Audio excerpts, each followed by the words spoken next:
how managers can lead teams that they can't see.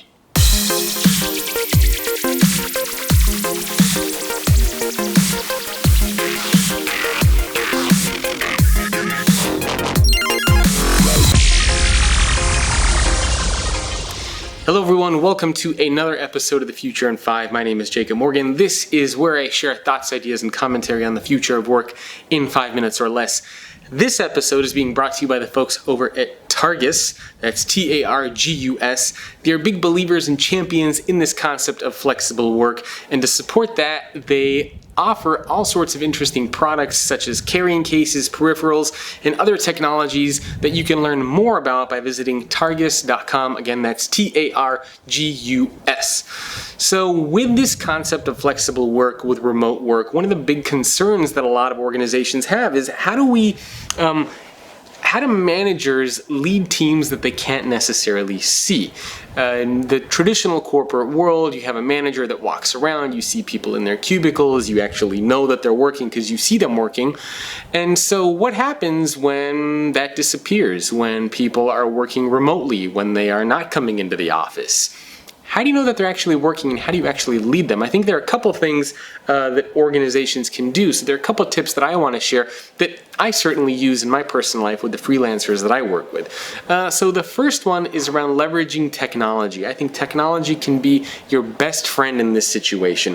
Whether you are using video conferencing solutions, whether you're using task management platforms, whether you're using internal social networks, a very good and effective way to help manage and lead teams that managers can't see is to leverage technology.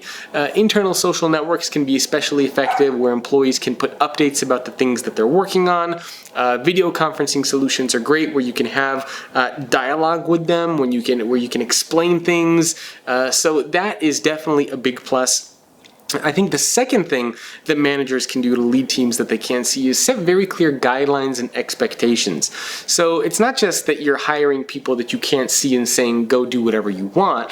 Essentially, you set very clear guidelines and expectations around what that means. The quality of work still needs to be high.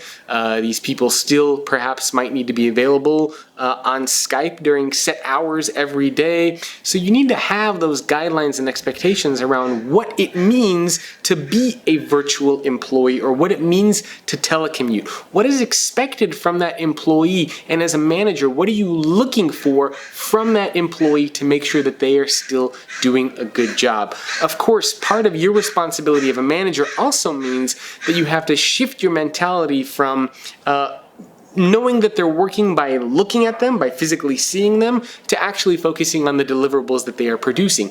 If they are still doing good work, then that should technically be the only thing that matters, right? So I think those are two things that organizations can do, or that managers can do, to essentially lead teams that they cannot see. Leverage technology, set very clear guidelines and expectations, and just kind of some bonus stuff.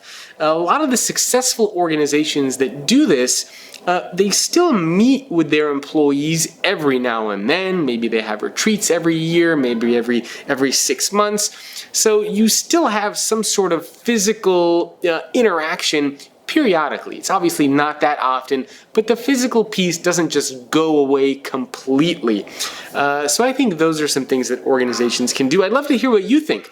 Have you been managing or leading virtual teams? Whether they're freelancers or full-time employees, what do you as a manager do to make sure that you can still lead a virtual workforce effectively? Leave me a comment below. Let me know what you think.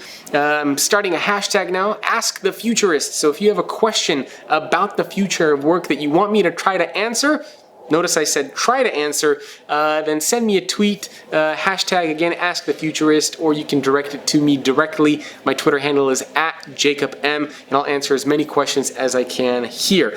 Again, thanks to the folks over at Targus for making this episode of The Future in 5 possible. And last but not least, join over 10,000 other people subscribe to the Future of Work newsletter by texting the word future to the number 44222, or visit thefutureorganization.com. I'll see you guys next time on an episode of The Future in 5. Hey, are you interested in the future of work? If so, make sure to subscribe to the YouTube channel so you can get all the latest content on the future of work and stay up to date on all the latest trends and happenings. Not to mention, you will make me very, very happy. Make sure to subscribe.